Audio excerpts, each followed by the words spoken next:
bông bó nó bay ngày trong một nhà bà thi ngày nay cứ bay mẹ sọp nào một cuốn đây là thơ ca chân hai con bay mẹ ngọn từ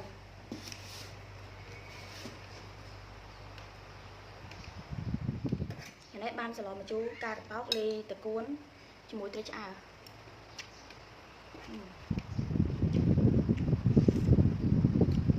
han ban hôm bóc ta gặp lòng rồi có biết sao bao trên ban thì bình ngày này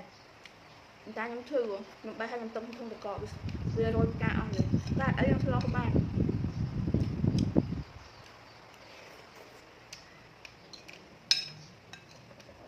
bằng mỏm thôi chứ muối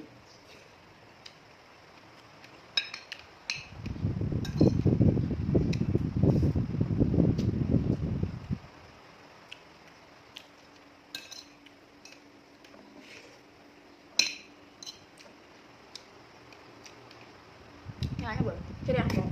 tầm chanh bèn không ban chua chua chứ chứ đẹp ngon không em biết tới nhưng không bò phi ngay rồi người ta ngày nay trang hộp bài ra lên lòng chua giờ chứ đẹp ngon ngay nhá